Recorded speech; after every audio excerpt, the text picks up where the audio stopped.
Hello, everyone. Welcome once again to Flash Discussions. I am Captain Logan. And I am Dan. Dan, it's nice to talk to you. I almost said it's nice to see you, but we still are having to do the show audio because of the internet in your dorm room. I know. Hopefully, I can get in a place that has better internet next year, but that remains to be seen. But anyway, so time for more Flash talk. Yay, Flash! Today we're talking about the sixth episode, The Flash is Born, and it sounds like a pilot title, but it's not. Flash is Born.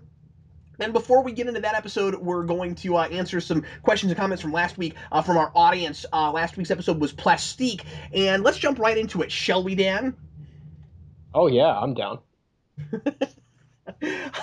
Brett Jill says, I'll be honest, I would have really liked this episode a lot better if they hadn't messed up the soldiers so bad. I understand that it's more obvious to me as an Army veteran, but even supposing the general had jurisdiction to take over a police investigation, which he wouldn't, why on earth would he break a ton of federal laws and Army regulations by bringing armed infantrymen in full combat gear into the police station? Besides, it not because it's dramatic and surprising. Besides it not being even remotely low profile, it would be incredibly stupid to resort to force in the event that the police refuse to give him everything. It's a really good point you're making. Even in the comic books, the general's running secret programs to avoid press coverage, and he seemed bound and determined to be the lead story on the 6 o'clock news. Overall, for someone who's supposed to be a sinister opponent, he seemed to make a ton of obvious mistakes. And Dan, we've been having a lot of viewers bringing a lot of personal experience to why things in this show don't quite work. Yeah, I mean, I don't have any of that kind of military background, so I wouldn't have noticed that. But that's really interesting. I'm kind of glad you brought that up because that breaks down pretty much everything the general does in that episode. That's kind of Thanks for giving us hilarious. that. That's really interesting. Yeah. Deck the Lulz. What if Harrison Wells is Khan? I don't think it's Khan. I hope he's not Khan, because then he would follow the trend of Benedict Cumberbatch in the last movie where he doesn't look anything like Ricardo Montalban. And also, it would mean that somehow or rather, this guy that knows everything about the future is actually from the past. If we can get some, I mean, it would be kind of cool to contrive some reason to have William Shatner in the show, but I think I'd That rather would be have it be awesome. Reverse Flash. Wouldn't that be weird if you got sent into space in 1996 and then you anticlimactically got woken up in 2014? Yeah, that would be pretty disappointing. You were like, you'd be like, well, the internet's come a long way. See, that's what's gonna happen when they like reboot Marvel for the kids in like 2050. Like Captain America got frozen in 1990 in the Gulf War or something like that. And then he's like, I bet some of my infrastructure is kind of still there. It'd probably be pretty easy to go back and take over like I did. Yeah. Uh, T.M. Smythe, my personal. Wow, we got a lot of mileage out of that con thing. T.M. Smythe, my personal theory with the Dr. Wells, oh, dead now moment is that she got partway through the sentence, then realized, oh, I have no clue where I'm going with this sentence. Well, that's awkward. How do I get out of this? I know, just speed up the dying process. Well, that's a better explanation than what I thought it was, so That's, we'll go with yep, that. I agree. Bamboo, bamboo, bamboo, bamboo. I'm finding myself reading all of this guy's, all of this Bamboo, person's. bamboo, bamboo. Yeah, yeah. Just because that's that person's name. Is he a Yay, crazy panda? it's not spelled like that, but yeah. Yay, Clancy Brown. Hope we see more of him on the show. I think it's a foregone conclusion that he'll be back and probably fairly soon. I really hope so. I really like Clancy Brown. Hopefully, he does things that are more legal, according to our viewer, in the next time he shows up. It would be kind of cool to see Flash. I don't know if they have the budget to do this in the show, but Flash can run all around the world. It would be cool to see an episode, maybe Flash outside of Central City, and maybe go on to a war zone with the General is or something. I don't think they'll do that. It's pretty unlikely, but that would be cool. Malzra Erwin, Gotham should take some notes here to help make Barbara less annoying. I agree. And also, they Yeah, should take some notes from I themselves and make Laurel less annoying in Arrow. I can't speak for either of those characters, but I do like Iris a lot more than I did before when she just seemed to like stupid people for no reason. I want to read this comment real quick because I just like I really appreciate comments like this. The hellish smile. Wow, I was not agreeing at all with you guys. I am not feeling Iris at all, and I love Cisco. I also don't get the hate for the chosen line. He said some other things, but then at the end of the comment, this person says, "Amazing discussion, loved it." Oh, well, I'm glad that they enjoyed the discussion and were able to have disagreements with us. Yeah, That's what we just like to see. despite not agreeing with most of what we said, I thought that was a really nice thing to say. Thanks for that. Yeah, definitely. That guy's awesome. That guy is awesome. This is funny, Eric Wright. I can't see your faces. Smiley face. Um, sorry. No, like smiley face. This person is happy because they can't see our faces. Oh, well, again, I'm sorry. I guess we're ugly.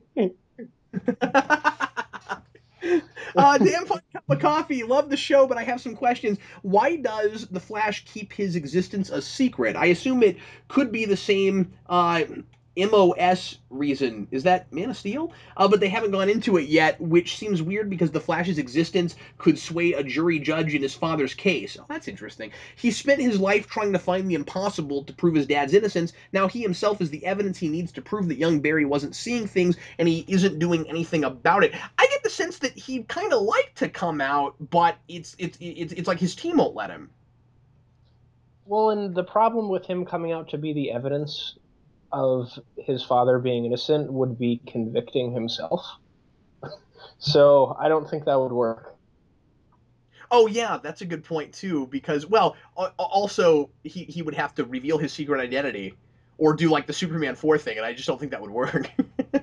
Yeah, and like according to this episode, he has no problem with revealing his secret identity to people arbitrarily. So, I mean, maybe that will happen. All things super. Wells also mentioned reversing his bad fortune. We missed that line. We did. And I don't know how we did. I don't know how he did. Nope. Good point. I agree with you. See, everybody always fills in the blanks. I feel like we have a complete show from the previous week at the beginning of this week. I mean, it takes a full hour and a half, but but we get the job done. Thanks to all of our listeners. Um, we just had a lot of stuff this time. The Psychotic Bee, I think they keep calling back to the Chosen line because in the comics, the Speed Force chooses people, and it could be foreshadowing that for the show. I think you're absolutely right about that. It still irritates me because it doesn't come from a character place. You know, it just seems out of character for Oliver Queen to say something like that. But these shows have not been above that kind of thing, where they'll put foreshadowing a thing that the comic readers know above making sense or coming from a character place. So, yeah, you're probably right. We haven't brought that up.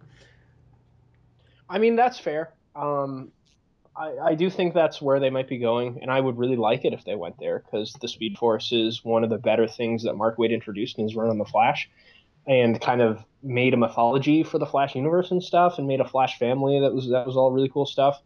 I still think the context in which the line is used is really goofy in the show, and especially in the pilot where Oliver uses it. And I just think it's worse because they're trying to build a foundation on it.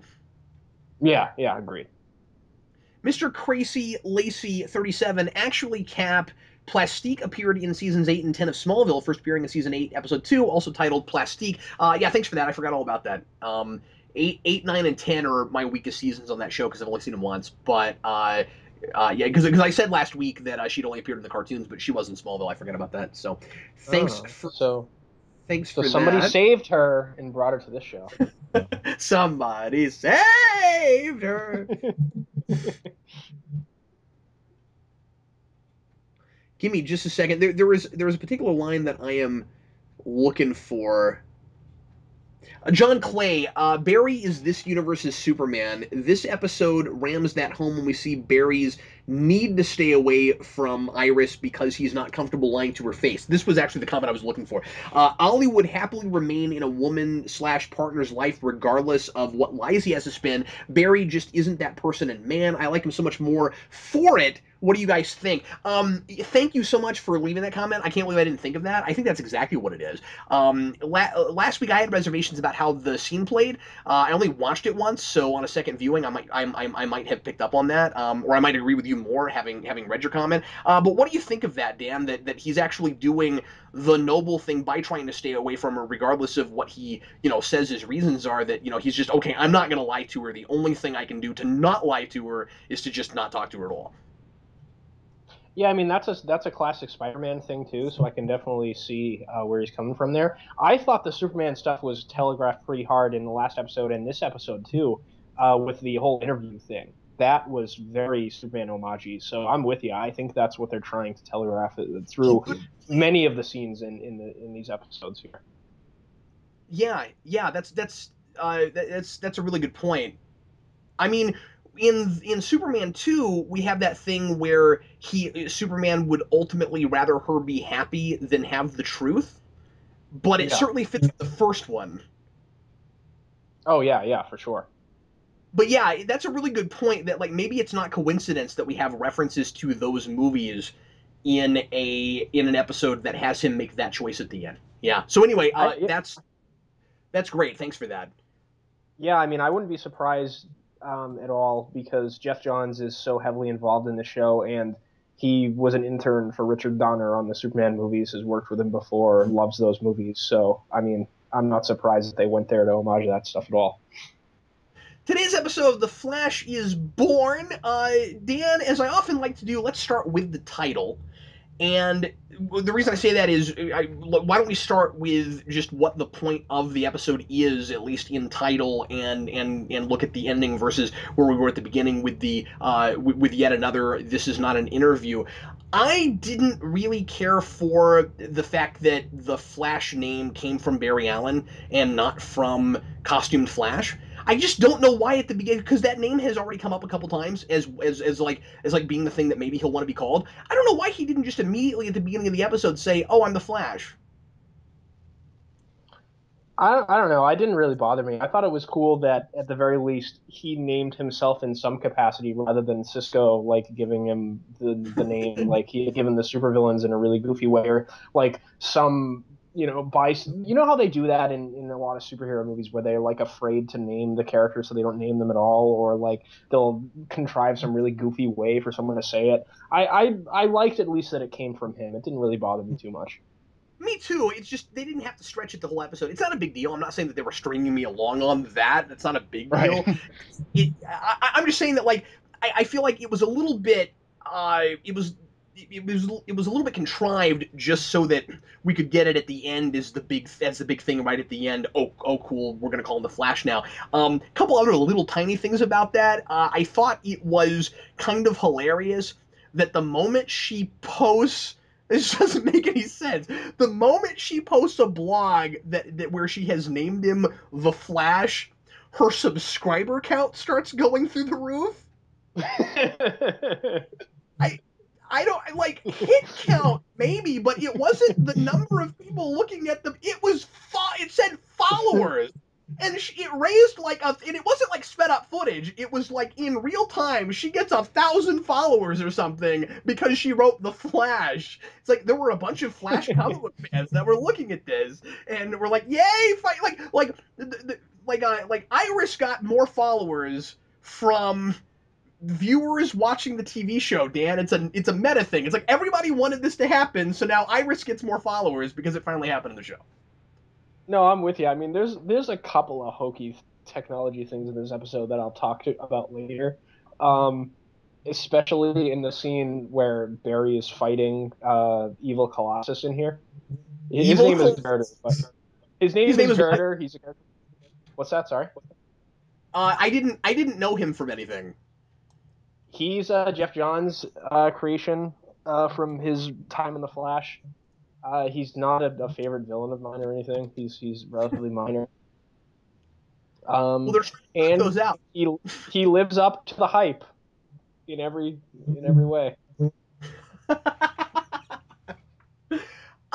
Tell me what you think of this, because this is something I just thought of when we get to the end and and Barry Allen names the Flash, because like I said, I didn't really care for it, but do you think that it might be, because one of the things I almost criticized was, well, if Barry is going to go around and say things like that to Iris, might that like help give her more and more of a hint that that's who he is? But maybe he's doing that on purpose. Like maybe he wants to give her as many hints so that she can sort of on her own know that he, like, figure out that he's the Flash, and then she'll know it, and then he doesn't have to lie to her anymore, because that's kind of the only way they can really patch up their friendship. But he can't come out and say it. So I wonder if he's not going to drop hints on purpose. Yeah, I mean that's a possibility. I mean, this whole episode, especially with the end, and I'll spoil it for you. That's what I wrote down as my worst moment. He just like he doesn't have any sort of concern for the safety of anyone in this episode. It seems like, or himself. Yeah, Uh, definitely himself. I didn't pick up on no concern for anyone. What did he do that put people's lives in danger? he reveals his secret identity to a guy in a supervillain prison that all houses other supervillains. So if any of those guys ever escape, they're all going to communicate and be like, "Hey, the Flash is Barry Allen," and then that guy knows because he went to school with Barry. Everyone that's close to Barry Allen, so he could go after every single loved one that Barry has. Oh my God, you're right. I didn't think of that, because I guess I just thought for some reason that he had earlier in the episode already figured out the identity, but he hadn't, had he? Or No, that had he? guy's Remember, like, did his mask come off in the school or something? No, it No, I didn't. He think he revealed did. it in that scene. They made a big deal about him figuring out it was him in that scene. And that guy's dumb as bricks, so I wasn't surprised. Like that was fine that he didn't know. Uh, Yeah, but what? But but sorry, he just once again, he just comes off as really petty, stupid, and irresponsible in that scene. And I don't want to feel that way about Barry Allen because I've liked him so far. yeah, me too. Boy, I thought I only had a chance to watch this once again. I really thought that maybe there was something in the school where he realized that, or where like Barry's mask came off or something, but maybe it didn't. No, there wasn't. I watched it twice, and they make a big Okay. deal in that scene when he steps out of the shadows and stuff. Well, and the other thing about that too is I was complaining last week about how they just immediately revealed to Plastique that Barry Allen was the Flash when they could have just had him keep his mask on and they had no reason to trust her. So I guess the rule for some reason is if you're in the Star Labs, you get to know that Barry Allen is the Flash. It doesn't make any Yeah, sense. I mean, I don't know how he didn't realize it earlier because there's a scene where Barry gets beat up inside a supervillain base, and Caitlin and Cisco proceed to run into the supervillain base yelling, "Barry, Barry, where are you?" And I'm like, Yeah. are these people brain dead? So you're saying that all they had to do was have him find out about it somehow earlier in the episode, and then it wouldn't matter that he knows it at the end. And actually, they could make that kind of interesting, because then at the end, it's like, oh man, they had to put somebody. What do you do then? What happens if you have to put somebody in that prison that knows? And then if Yeah, they all got, exactly. like you said, if they all got out, yeah, no, like they could have made that really interesting. They could have made that the kind of cliffhanger of, oh crap, now somebody in that prison knows. But instead, Yeah, they but made it really silly. And like I said, I didn't catch it, but no, if I'd caught it, I think I would be with you. I think I would have also put it as my worst moment. Wow. it's the way that they play the scene is Barry kind of reveals himself to kind of like one up the his bully from childhood. Like, look at me, I put you in your place, and that seems really irresponsible and petty and stupid to me. Like, why would you put everyone that you think is important to you in danger just to stick it to a bully? That's really petty. Yeah, and let's go ahead and go to the whole bully thing in general. I mean, it won't take long, Dan. Uh, there was not nearly enough substance to all of that. It was really one dimensional. It was really obvious and kind of typical, and just Barry had this, and coincidental, right? I mean, like what are the odds that like the seventh or eighth villain that you fight is a kid that picked on you in high school? Really? Like, but even beyond that, like I could have gotten a lot past that really easily if the relationship had been interesting. But it was just your typical, oh, okay, he beat him up in high school, and so now he's intimidated by him. And like the only good thing that came from that is just maybe is more of the kind of confidence questioning, where this is a Flash who is kind of unsure of himself sometimes, and he has to learn a lesson about getting over his insecurities. And yet, I don't know that this is different enough from the last time he had to do that. Except just that this was a kid that he knew. But I just would have liked more to that. Like, what exactly did the kid do to him? What was that relationship? And like, I think they were trying to make something out of a little bit of the simplicity of it, where Flash has that line toward the end, before the sonic boom, when he's Mm-hmm. when he kind of tells him, look, you got all this power and you're not even doing anything with it. You're just doing what you always did before. You never got. I like that line. You never got out of high school. He is a Smallville crypto freak, and it's like, it's like, if only you had ambition. Like, even for a supervillain, you're super freaking lame. Like, that was kind of part of the point of it, is, oh, this bully is just a bully, and why should I, and I was silly to ever be intimidated by you because there's nothing to you. But then it still wasn't enough. I still felt like it was a problem that there was nothing to him. Yeah, I agree. I mean, I think they were trying to do a kind of brains versus brawn kind of thing, and with Yeah. everyone in the episode. And I thought it worked really well with a relationship between Wells and Joe. They're the best things about the episode every So, time. yep, Um, yep, that was great. uh, because what Wells, he doesn't anticipate that Joe is a guy that is not easily manipulable, because he thinks he's just kind of a cop that has this kind of black and white view of the world and is very narrow minded and just kind of Eddie Thawne. He just likes to go hit stuff, and West is a lot smarter than that, and that's something that Wells didn't have a contingency for. And I like that his sort of manipulation of everyone kind of breaks down, and he has to improvise, and he catches them off guard. That's that conversation with them, both of those conversations when they have the drink together, and then later on when he talks to them in the lab. It's so layered, and the actors play it really well. But with Barry and the bully, it's way too simple. It's just like, this guy's stupid, and the reason why Barry's able to beat him is because he actually thinks before he acts. Yeah, and that whole thing that he had with Eddie about uh, about like learning patience and stuff, I don't think really paid off.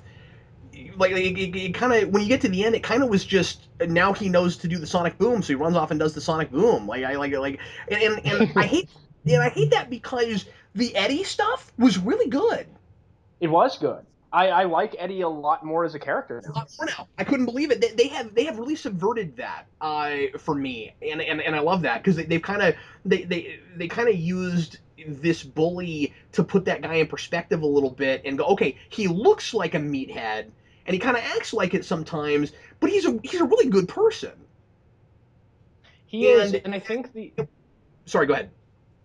I was going to say it's interesting that this is sort of a thing with the Reverse Flashes, and they did a lot of paralleling with some of the Reverse Flash, Eddie Thawne and Eobard Eobard Thawne and Hunter Zolomon that I noticed in this episode. I'll talk about some of the other things when we get to like predictions and stuff. But Okay. Eddie Thawne has that thing where he talks about how he used to be fat and unpopular, and nobody really liked him, and he's got that kind of insecurity, so he tried to become the thing that caused that insecurity on him in the first place. Kind of Right. became a meathead, and that's what the Reverse Flash kind of always strives to do. At least Eobard Thawne does. Like, he hates the Flash so much that he wants to emulate him and be like him in every way. That's kind of their relationship. So I thought that was interesting. Like, the people that he doesn't like in his life, he tries to emulate them. Well, and by by drawing that connection between him and Barry and showing us that at least at one time in his life they weren't that different, it makes me appreciate Iris dating him a lot more. Yeah, and I liked that. Talking to what I was saying before, like Eddie felt threatened by Barry when he first started dating Iris too. He has Yeah. that line about that. Um, so it'll be interesting to see if Eddie becomes a little bit more like Barry, if he feels threatened by him in the first place too. Yeah, that's kind of cool, and that's the last thing Barry expected him to say, because of course Barry's completely threatened by him, and in more than one way, because he's also this kind of big scary guy in comparison to Barry, at least before Barry got super fast powers. Yeah, exactly. Uh, So I no, like that stuff you a know how lot. early on, you know how early on I said that that love triangles are super hard to do, and and the best way to make them work is to make me care about everybody involved and to make them all really rational in the way that they handle each other. This show might be getting us there.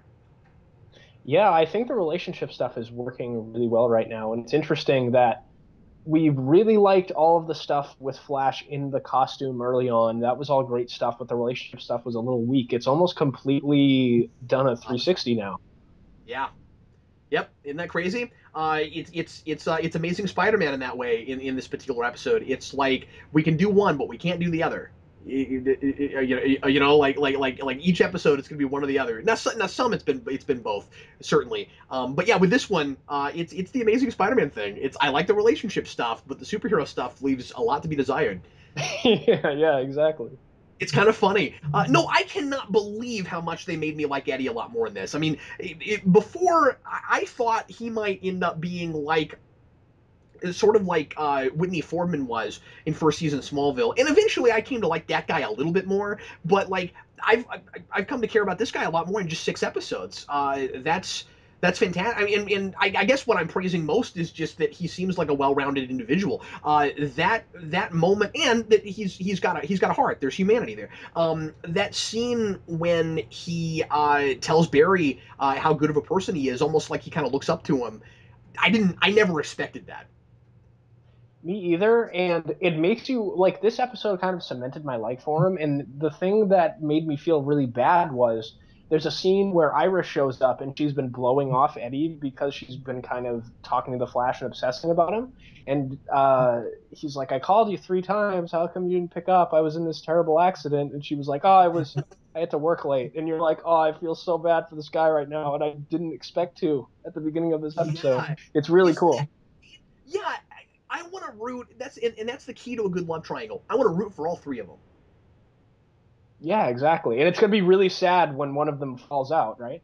I want it to be a bittersweet moment when the girl finally picks one of the guys or whatever it is in whatever kind of love triangle we're talking about, and I I feel really bad for the other person because they kind of all deserved to get what they want. That's I think when a really good love triangle works, because otherwise it's like you've got two people that you really like, unless you don't like all three of them, but then that's not as much of a bad love triangle as just these characters all suck. but you have but you have like a lot of the time, and what I thought this was before is just, well, you've got the guy who should be with the girl, eventually that's going to happen, and this other guy is just a roadblock, so that he has a hurdle to jump over. And yes, you need obstacles for characters getting what they want in the stories. You need conflict, but you don't want it to be typical conflict. You want it to seem organic. And all of a sudden, this stuff does. My goodness, fantastic. Yeah, I'm with you on that 100%. I mean, the I forget if it was an episode ago or 2 episodes ago now where Eddie defied West's orders and went in and kind of saved his life, and now he's starting to put two and two together with the impossible things that happens. He's asking Barry questions. You can tell because Barry's such a terrible liar that he's starting to add things up in his head. He's a lot smarter than I initially thought he was too. Yeah, so he's not just a meathead. And it reminds me of that comment last week that was like, "What if Wells is a future thought?" And I'm not saying that I buy that all of a sudden, but it would be really funny if it was like, not only did he not used to be a meathead, but he used to be a super genius, and he's just forgotten about all of that. Let's go ahead and talk about the stuff with Wells. Once again, everything the man says is layered. I've got more lines written down that we'll talk about when we get the quotes. But toward the end, when they have that magnificent scene together, when Joe comes back to him and has done some research and figured stuff out. When he, or I'm sorry, no, I'm sorry, even before that, when he says, you know, where I came from. Did you do what I did? Because my jaw dropped, and I went, Joe knows he's from the future, and I was glad Yeah, that I it didn't. mean It that would have been too fast, and I don't know how he would have ever put that together. But for a minute there, I wondered, and I don't think this is the case. I think it was more to surprise the audience. But for a moment, I found myself wondering if Wells thought that's what it was when he was like, "Oh, you know where I came from. This wasn't about helping me at all." And then he goes, "Yeah, I know you came from this other city, and that you just happened to show up just before Barry's mother got killed." And then maybe I don't think this is what it is, but maybe Wells kind of changes his thought process and goes, "Oh, okay, so you don't know as much as I thought you knew." I thought what it was that Wells was saying, you know where I came from because you've already done your research and you're interrogating me, and this is a police investigation. Like that's the impression I got. Well, no, that's definitely what it ultimately was. But just for a brief second after he said that, I was like, "Wait a minute, does he think that he knows he's from the Oh, okay, future?" okay. I wrote that Yeah, note. I was that like, that "Oh would have my been god." interesting. Yeah, and then that's not what it was at all. But all I'm saying is, I think the show wanted us to think that for a second. Yeah, I mean, I wouldn't be surprised because I think that about literally everything he says. Oh, it's fantastic. And he had more really interesting double entendres here and stuff. But yeah, uh, all that stuff at the end about them working together and stuff. I guess we should go ahead and talk about the thing at the very end with reverse Flash ransacking his apartment and threatening his daughter and stuff. So obviously they want us to think that it must be Wells because it happens just after Wells learns something about him. Is that a red herring? Is it possible that it's something else? But then why would it happen right after that? I don't see how it is because in that scene where he's talking to Joe just before that, he reveals a little bit about his backstory and that his girlfriend died in a car accident. And Hunter Zolomond's girlfriend in the comics dies in a car accident. Oh, okay. So I was like, oh well, yeah, he's the Reverse Flash, and I think that was supposed to be, and I really liked that ending because I think that Joe is a factor that Wells didn't anticipate initially. He had everything worked out in his mind, like how he was going to manipulate everything, but Joe is throwing a wrench in everything, and that's why he feels like he has to threaten him and throw him off of his path. Well, I guess what we have to wonder is why he didn't anticipate more of what Joe does. If I he don't knows know. stuff about, I'm just I, curious I about it. think I wonder what that is. I think the idea, and I made this note was that they're always trying to parallel the two characters between Wells and Barry in these episodes. I've noticed, kind of looking back on stuff, and they always kind of have the opposites thing to learn at the end, where like the reason Barry wins the fight with the supervillain is because of his intelligence. That's his greatest asset, and he uses it to his advantage, and he wins. Wells uses his intelligence to try to manipulate everyone, and he's so arrogant and thinks that he's smarter than everyone that he doesn't anticipate Joe being as smart as he is. So his intelligence is kind of a detriment to him if he wasn't so Yeah. arrogant. You know what I mean? So Flash's greatest asset is also his greatest weakness, which is a big arch nemesis thing. Exactly. Yes. Yeah. Oh, that's great. I didn't even begin to pick up on that. That's really That's what I good. thought they were doing. I really hope that's what they're seeding because that's really cool. Going back and rewatching this show, I'm gonna look for that really hard because I wonder if it's not in like every other episode. I wouldn't be surprised if we go back. after the season's over and watch everything again that we wouldn't notice in every episode them doing something like that, because they've been doing a really good job of seeding stuff with him.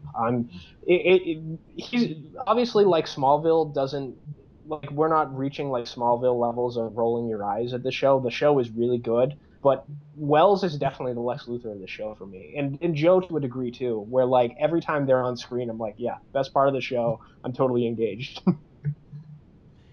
Yeah, absolutely. And I think that it is as sophisticated as the Lex stuff. Agreed. Yes.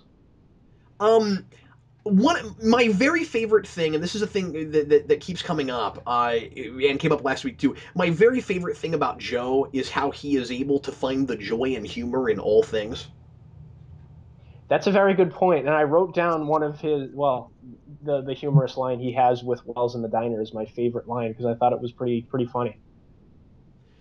And he like I love that we've got this guy who, I keep paralleling things or finding parallels to things in Arrow. This is not a thing that Detective Lance does. Every time really really weird out there crazy stuff happens with Lance, and he's fun. I love that character, but he's so jaded and has such a dark past and stuff that he kind of continues to build worry and is like really dramatic and trying to figure stuff out and just trying to solve problems, and things get to him. And Joe is the opposite of that. Joe now knows that the supernatural exists, and he has embraced it and figured out how to live in that world. And this is your kind of typical, but in a good way, kind of fun-loving comic book cop that sees the humor and the preposterous in the world he lives in, and And, and and he's so, he's yeah. he's coming to love it. I think he likes the world he lives in better after the metahumans, in a way. Yeah, it makes things more interesting for him. And I loved how level-headed he was in this episode when Iris got kidnapped. I mean, you mentioned Detective Lance. Whenever his daughters are in danger, from what I've seen, he kind of flies off the handle. Yeah, he doesn't just uh, fly off the handle. He has a history of mental breakdowns. yeah, That's exactly. And he's exactly where we're at right now, and I don't want to spoil too much for you about later Arrow, but where we're at right now with Lance, Laurel is refusing to tell him about something that happened because he's having heart problems, and she's afraid that if he tells him, he'll have a heart attack and die. oh, And that is interesting. that is happening this season while Joe is embracing all of this, and his best moments come from his laughing at the supernatural. Yeah, exactly. And I just loved when his daughter is kidnapped. He's worried, obviously, but he's very level-headed and able to assess the situation very calmly, relatively calmly, and like put things together in his head, like, oh, they got a fire alarm call from the elementary school Barry and Iris used to go to. Go check out the problem, Barry. What It was what it is was the good stuff. what is the big difference between these two families? You've watched enough Arrow now. The big difference is that with both, in Arrow, with both the Queen family and the Lance family, there are a lot of secrets. There's a lot of distrust. There's a lot of people thinking that they're protecting their family by, or sometimes just saving their own neck by not telling each other things, and that always leads to disaster. And they end up to where they can never trust each other. And this we keep saying, and people in the comments keep saying that Flash is this universe's Superman. He's got kind of that Clark Kent upbringing in a way. After his dad goes to jail, the family that raised him, and it's also interesting because he's adopted in a way, right? And it's I just thought of that. Of course, Clark Kent didn't have any siblings, so that's where that breaks down. But it's really interesting because the upbringing that he has is a really wholesome one. It's built on a foundation of trust. Those very traditional values are there. I think the writers of both of these shows were I mean the writers of the show were looking at what they did in Arrow and doing this on purpose. Yeah, I think the way that I would describe it, and I agree with everything you said. I think Arrow is about a couple of families that they outwardly appear to be the ideal family, but within you examine it and they're kind of a broken family and a band. Everyone feels like an outcast. Nobody feels like they can trust each other. They're all kind of out for themselves. And the Flash family is a bunch of people that outwardly look like outcasts that trust each other like a family and love each other unconditionally. And if not outcasts, at the very least, just really standard and normal and middle class and kind of average. Well, I mean, we don't know what happened to Iris's mother yet, so Joe himself might be an outcast for all we know. You know what I Well, mean? that's a good That's what I'm point. wondering. We certainly don't know that, but at the very least, with what we have here, we can certainly contrast the middle class family with the rich seems to have everything family, and because Yes, those yes. two things also help to bring those people to that place. Because how entitled might you get sometimes if you have all that money and you think that you can do no wrong? And of course, we have a lot of stuff with Moira Queen about how she didn't really raise her kids right, and she kind of let them Oh, go off yeah, and I definitely say wanted that. to, and and so there's maybe a little bit of commentary and criticism about social classes and stuff like that too. I'm not saying you're wrong about the outcast thing, but I also don't want to dismiss the social class issues. Oh, yeah, definitely. I think both of those things are there for sure. Honestly, contrasting the two shows is kind of one of my favorite things about watching Flash, because you Yeah, I have that mean, it. man thing. I really like it. Coming up, we're about to have that episode. I can't remember of which show, called Brave and the Bold. That has both of them together. By the way, it's funny because one of them is called The Flash versus Arrow, and I really kind of wonder what that's going to be like. But like we've got a show called Brave and the Bold, and I kind of think they could have gotten away with calling it World's Finest if they wanted to. That would have been very cool. They should do a spin-off show called The Brave and the Bold, with just both of them in it all the time, because that would be really fun. As long as the Oliver Queen of that show doesn't suddenly just become like all about destiny and stuff just because of that one line. That would be awesome. What else haven't we covered before we go to best moment, worst moment? uh, Everything that I wrote down in general overview, we kind of covered.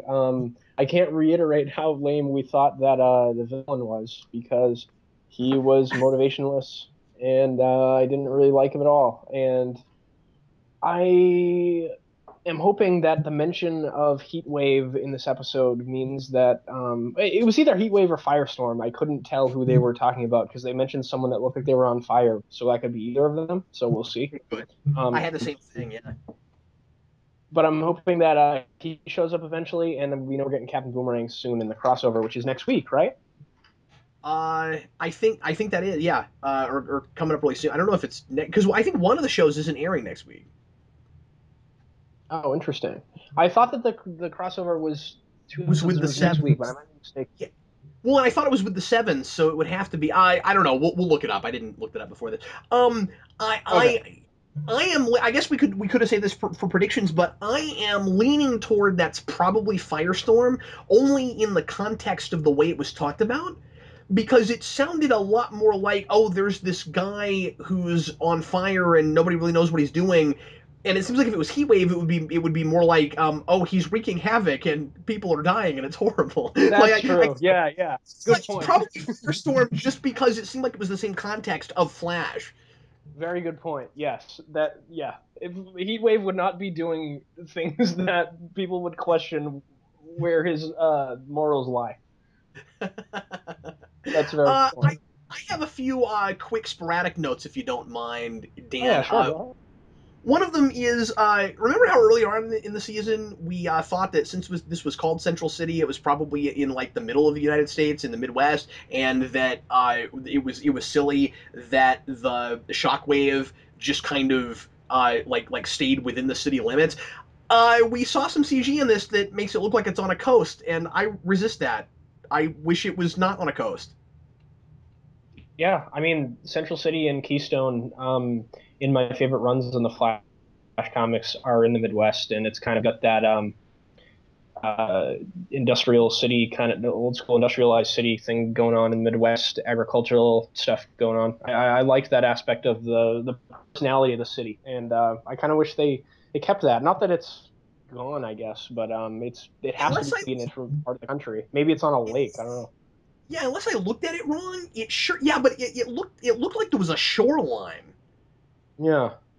But I don't know. Maybe I looked at it. I mean, again, I saw it one time, and I don't know. I might have just glanced at it wrong. But there's a couple of big reasons I really want it to be in the Midwest, and one of them is because it continues to give us that Batman versus Superman thing. Hmm.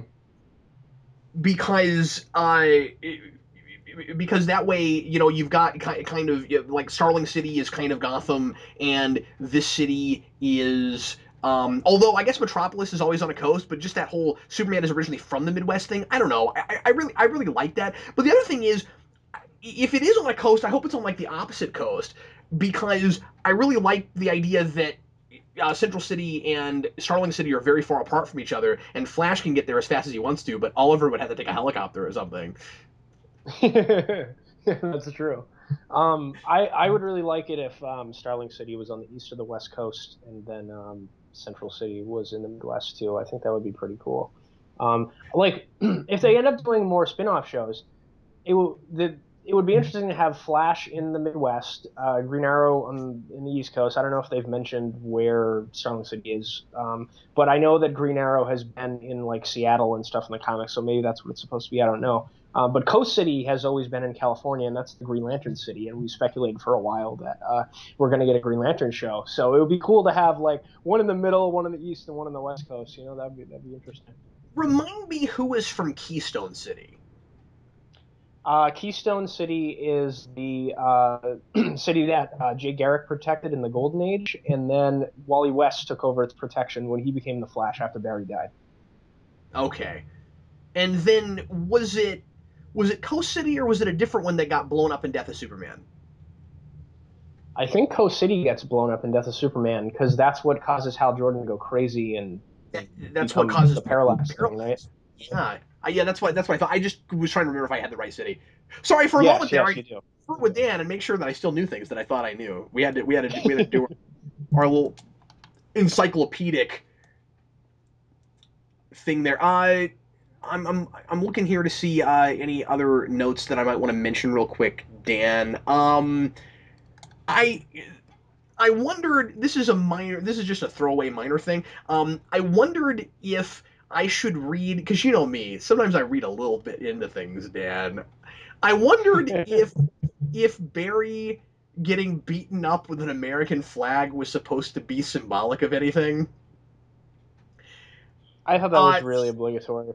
and what I thought it was, and this could have been really cool, except that once again we thought that there was nothing to this guy, and he was, as you said, without motivation beyond just hit stuff. I must show myself as more powerful than everything. Um, is it maybe in overt criticism of the American education system? Possibly. I mean, That's all I Barry can turned see. out okay, and he went to the same school. That's a good point. But that it can create people like that, and that's why he's the one with the flag. Maybe it's Yeah. like if that was in charge, that's what it would be like. I'm just kidding. Well, thank God he has no ambition. Oh yeah, that's a really good point. Anyway, whatever. Let's go on to best moment, worst moment now, shall we?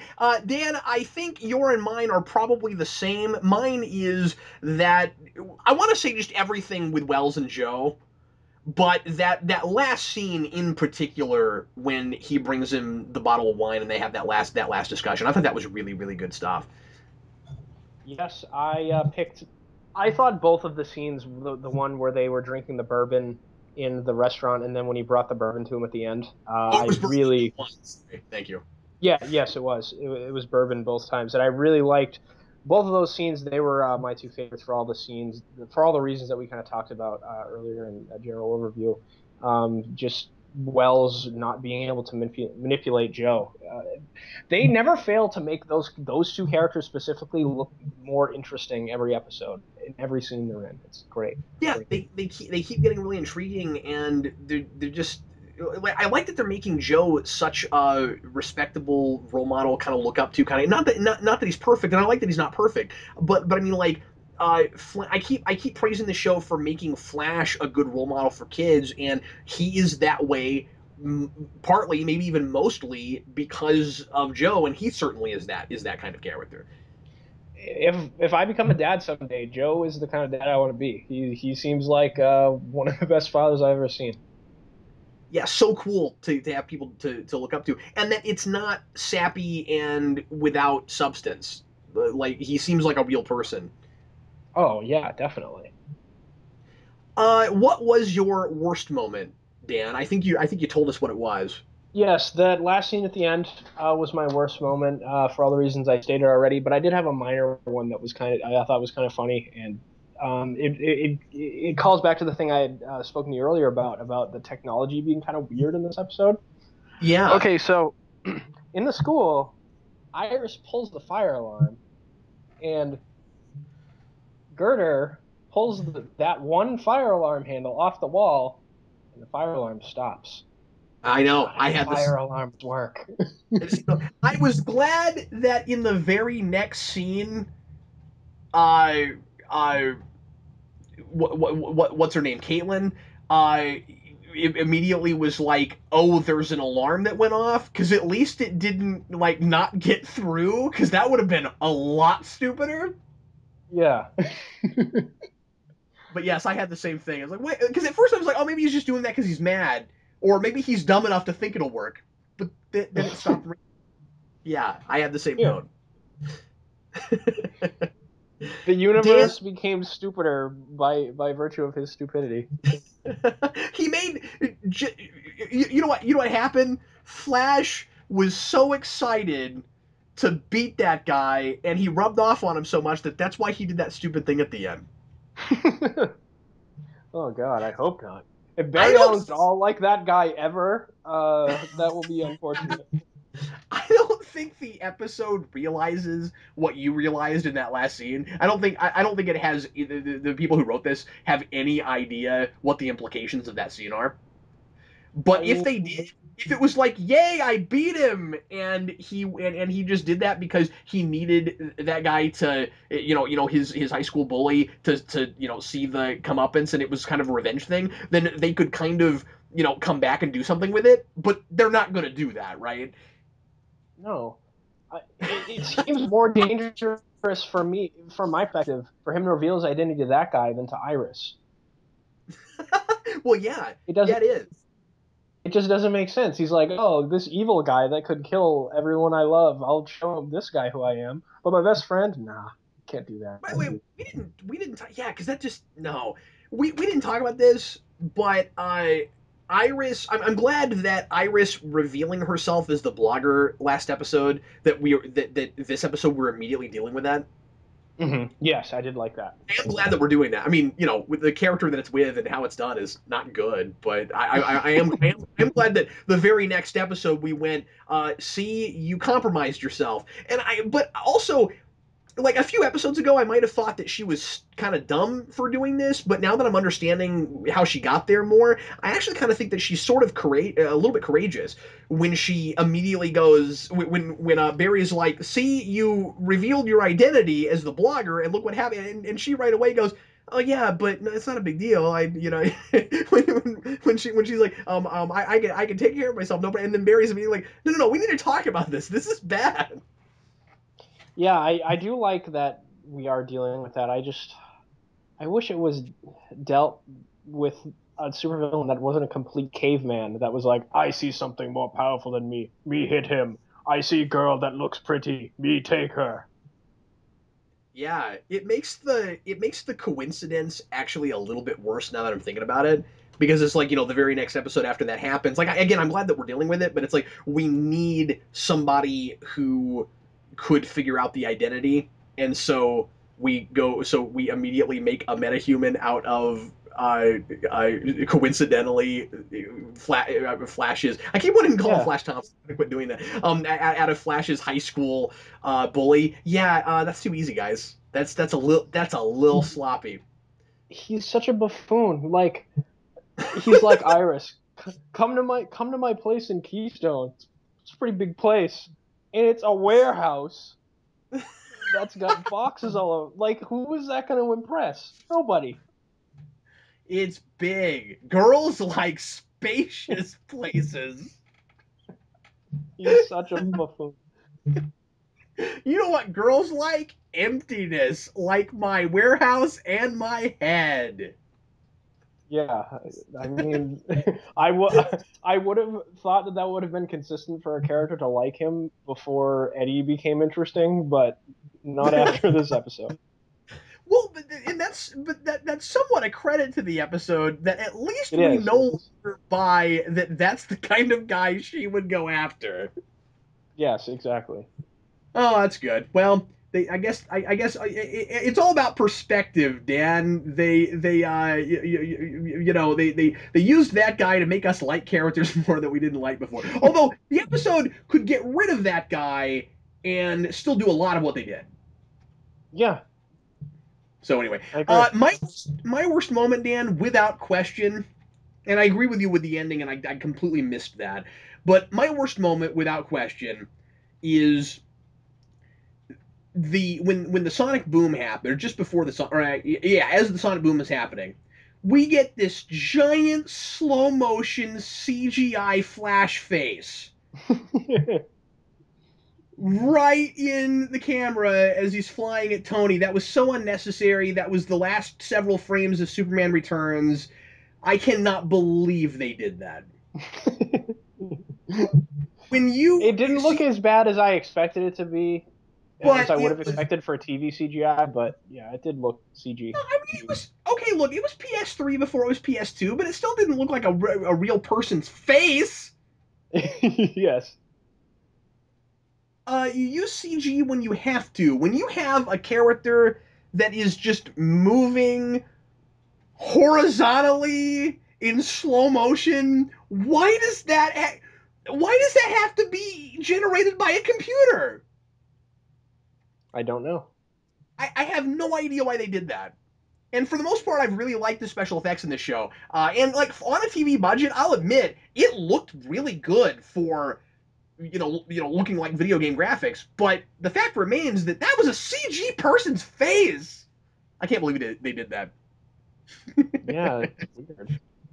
Let's go on to quotes now, Dan. I have a lot of them, and one of my favorites was, "What kind of tool steals a yellow Humvee? What kind of tool buys a yellow Humvee?" That was really funny. Yeah, I liked that one.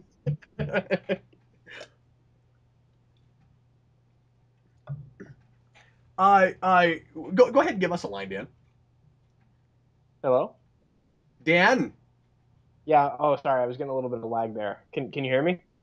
yes, I can. Do you have a favorite line? I do. I liked the line, this is another Joe line, where him and Wells were sitting drinking the bourbon and they were talking about the impossible things, and Wells was sort of explaining all these complex things about technology and how it evolves, and then Joe goes, like the Roomba. I thought that was hilarious. And then it takes Wells a second, and then we get this fantastic smile from Yes. Wells. Like I love that this guy has so much dimension. You can tell when he's being genuine, even in the middle of his being totally calculating. And he just goes, "Yes, like the rumba." Oh my god, that was great. Yeah, I've got some more stuff from him, of course. Wells early on, all of his throwaway lines, I can't help but really read into. "I look forward to seeing you accept your Nobel." That was fantastic because he says it sarcastically, but you know that in the future, Cisco wins the Nobel. Yeah, probably, I would imagine. That's probably what I mean. We don't know that, but I don't know. That's probably what that was. Dan, much of the time when Wells is talking about the future, I feel like I can kind of get a clue about things that he's telling I don't think he's usually lying when he's saying that kind of stuff. I think that there's always at least like a grain of truth to something, and you don't really like the person that he's talking to doesn't know what he's talking about, but we know there's something more to it. There's a line that he says at the end of Joe, and I don't know what to make of it. He says, "Whatever is responsible for Barry's mother's death, it did not originate from me or from my work." Is that a bold-faced lie or a clue, Dan? I'm not sure. Interesting. I didn't even think about that when he said it. I just Oh, assumed he was lying, but yeah, you might be right.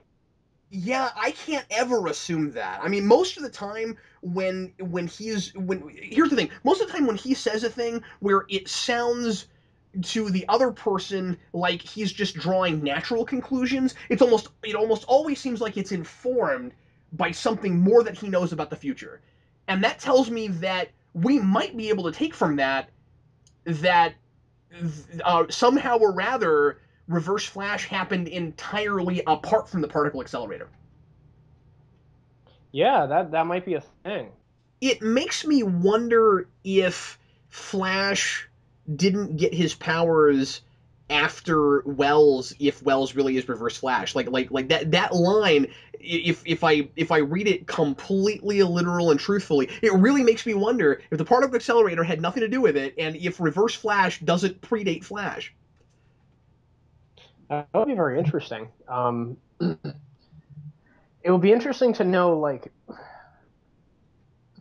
as they say in this episode that Wells kind of showed up on the scene like a month before Barry's mom got killed and everything. It would be to know at the end of the season, like, if Wells just kind of took the place of this Wells took the place of the scientist that invented the particle accelerator and just, manipulated everything in that way.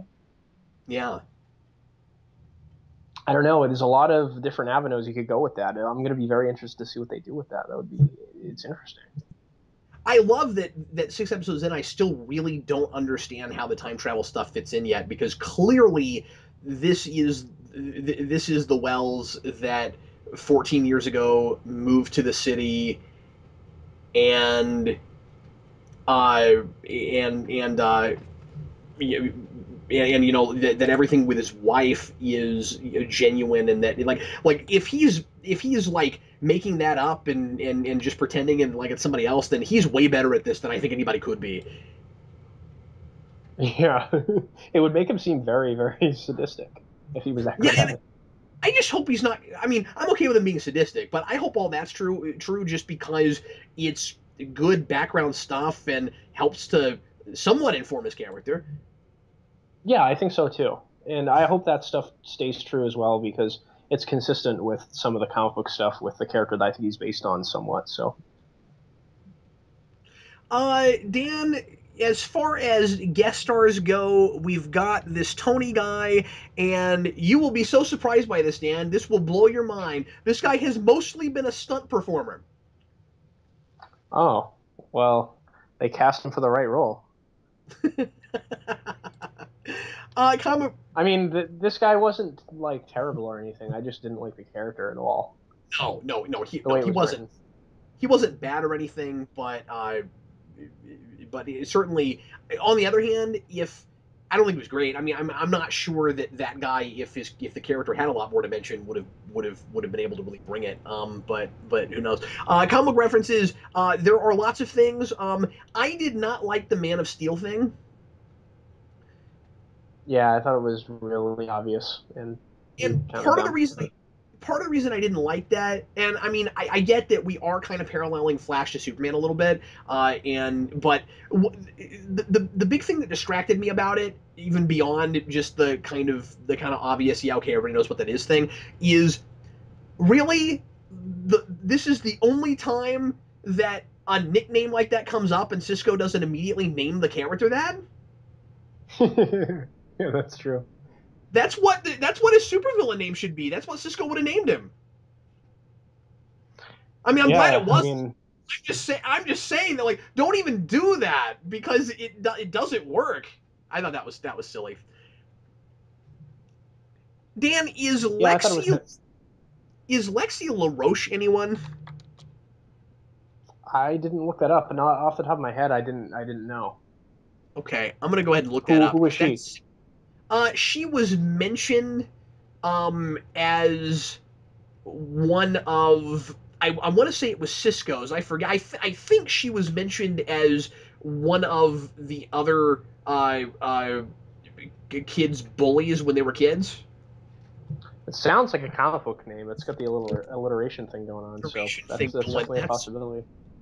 That's why I'm asking. I'm gonna go ahead and look that up as we're talking. Keystone City, of course. You mentioned the name of this villain, Girder. I don't think that was ever even, unless that was his last name or something. I don't know that it was mentioned, but Tony Woodward is the name of the guy that has the supervillain named Girder in the comics. Um, Okay. the uh, the other references I noticed were obviously the Hunter Zolomond's girlfriend died in a car crash thing. There's a sign in Keystone City when Barry and Eddie go there that says Garrick's Wharf, which is a reference to Jay Garrick, which was cool. Oh, that is cool. But other than that, I didn't really notice any other things besides what you mentioned. Somebody mentioned a couple 3 episodes ago, and I forgot to bring it up, so I'll bring it up here because we once again go to the coffee shop. The coffee shop is called Jitters, and some people are wondering if that's not a Smallville reference because that was the name of a first season episode where we had that Crypto Freak played by Tony Todd, one of my favorite Crypto Freaks, partly because I love Tony Todd, who has kryptonite exposure and shakes like crazy. And a lot of people think that maybe that's a Smallville reference. So I wanted to go ahead and bring it up because people have been talking about it, and I haven't mentioned it yet. Oh, interesting. Lexi LaRoche doesn't seem to be anything. That's funny because it does sound like a comic book alliteration kind of thing. For Yeah. wacky Cisco shirts, we've got a weird Vitruvian man at the beginning, and I didn't get a good enough look at it, but it looked like your standard Vitruvian man, but it had a funky, weird kind of head, and I wasn't sure what the head was. It seemed like it had like kind of wacky hair, but I wasn't sure what in the world it was. I want a closer look at that T-shirt because I'm pretty sure it's wacky, but I don't know exactly what it is. It's just Cisco on his own T-shirt. As the Vitruvian man. I'm like, Yeah. I don't know, Cisco, that's a little conceited of you, buddy. I don't know. Okay, on to predictions. You sounded like you had maybe a hefty one, so go right ahead. I don't see how Wells isn't the Reverse Flash. Yeah. He has to be the Reverse Flash that killed Barry's mother. All of the evidence is just piling on. I kind of hope that's where they go because he seems like the perfect nemesis for Barry. And Joe's too smart to survive this season. They're already threatening him by killing his daughter in episode 6. He's going to die by the end of the season. So I just hate that you keep saying that. You hurt my feelings every time you say it. I like it became more obvious to me here than I think that's going to happen, and I wouldn't want it to happen too. I wouldn't be surprised if they kill him before the end of the season.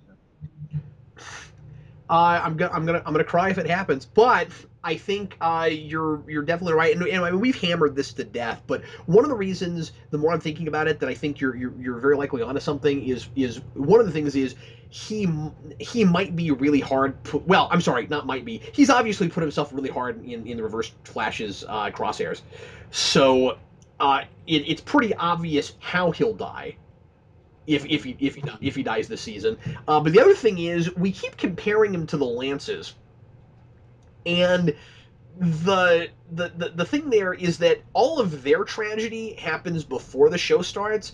This is clearly the guy you kill off if you want to give Flash more motivation. Yeah, and if you kill off this guy, it affects everyone else in the principal cast too. Eddie loses his partner. Iris loses her dad. Barry loses her dad. I mean, his dad. I don't know why I said her. Yeah, Um, yeah, because tragedy is a natural part of a superhero's life. So even if that doesn't make it a tragic story, that doesn't necessarily make Barry Allen a tragic character if it happens, but it gives him something greater to endure. You have to keep putting your characters through a gauntlet. So it wouldn't be right to say, well, because this is like the opposite of Arrow, it's always going to be like roses and butterflies all the time. No, that's probably going to happen. Yeah, I mean, Joe's kind of the glue that keeps everyone together. And if you take that away for dramatic reasons, it'll be really interesting to see where all the characters go. Maybe that'll be the thing that spurs Eddie to put on the costume, the Reverse Flash costume later on, as we know will happen. Yeah, maybe what they'll do with him is in trying to avenge his partner's death or just taking it really hard, he tries to do what the Flash does, but he ends up being kind of a perversion of that. It could be kind of it would be really cool, I think, by the way, if Eddie didn't become a Flash fan, kind of like Flash Thompson with Spider-Man. That would be cool. And I think Flash The Reverse Flash is a gigantic Flash fan before he becomes enemies with him in the future as a kid, so that would work. Yeah, you told me that. I think that's very likely to happen soon, and I wouldn't be surprised if they didn't start setting that up next episode, as the Flash is being named as he becomes a public figure. That would be really cool. That's my prediction, Dan. I just thought of that. Well, I hope your prediction comes true. I hope mine about Joe doesn't come true because I love that guy. I hope so too right now, and yet it might be the smartest thing for the series to do when it gets there. Yeah, You I know, agree. I think for from a writer's perspective, from a fan's perspective, from the perspective of somebody that really likes this character, of course I'm supposed to be crushed when that happens. yeah, But from a exactly. writer's standpoint, no, that's what I would do. You know, I mean, like you've got to Yeah. put your characters through horrible things, and I'm talking about Flash as the protagonist. I don't mean you have to kill off characters you love. I just mean that he's Kill not them our all. he's not our central protagonist. So you've gotta throw Flash through into the fire and see if he can get out. Yeah, exactly. Let's go on now to trivia questions. And Dan, what was yours from last time? What was the answer? My trivia question from last week was who was Gorilla Grodd's rival for leader of Gorilla City? And the answer was Solovar. Solovar, and that was first Yes. answer. And that was first answer correctly by Mind the Gap, Mind the Gap. So congratulations to you, Mind the Gap, Mind the Gap, Mind the Gap, Mind the Gap. And my question, Mind the Gap, my question last time was what was the song, the really, really sad slit your wrist sounding song that was a cover of what I thought was a Duran Duran song. I should have looked it up. I can't believe I said that. It was not a Duran Duran song. It was a Flock of Seagulls song. If you were violently looking for the Duran Duran song, you will be sorely disappointed to know that that's not what it was, and you won't find that. It was a Flock of Seagulls song, and it was I Ran. Dan, at some point, do yourself a favor. I'll send you the link. Go on YouTube and watch the video to that song because it's hilarious. I'm sure it is. Duran Duran is No, it's Flock of very Seagulls. 80s. It's Flock of Seagulls. Oh, okay. But Flock of Seagulls is also very 80s. Anyway, but it's like a room of mirrors, right? It's like a round room of mirrors, and we're spinning around. Probably the lead singer of the band sitting in the middle, and you can see the camera in all the mirrors because it's a room of mirrors. You know what they were doing by using that song? Setting up Mirror Master. We figured it out. I ran so far. You get it? It's a Flash show, and it's ironic because they slowed it down. Anyway, what is your question for this week, Oh, Dan? I forgot to mention this in.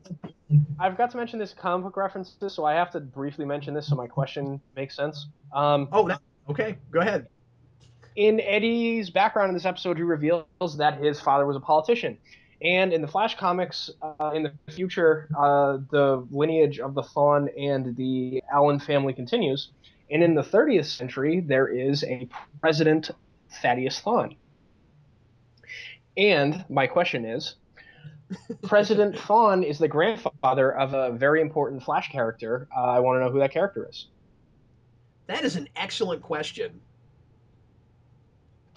Thank you. It's always funny when somebody on one of these shows asks a question, Dan, where they're having to give all this background and giving all this stuff, and I'm like, wow, you could have pulled three questions out of your preamble.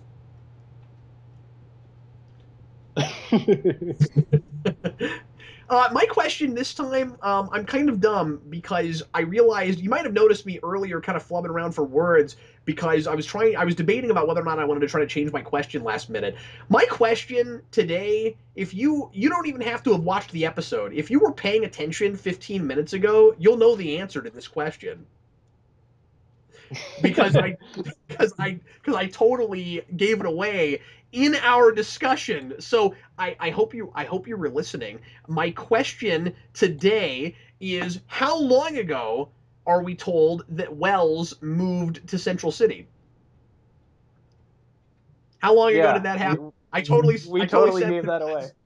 we gave that away. So if you were paying attention, if you don't even watch Flash and you were listening to this, and believe it or not, we do have listeners that do that, then you'll actually be able to answer that question. So as always, send us your answers to geekvolution.com. Go to the contact page, fill out the form there, and make sure that whatever name you put in there is what you'd like me to call you on the program. And feel free to answer both if you know them both. Whoever answers each or both first will be mentioned in next week's episode. Mind the gap, mind the gap. And Dan, thanks so much for joining me as always. I had a great time, and this one was pretty good, minus the villain.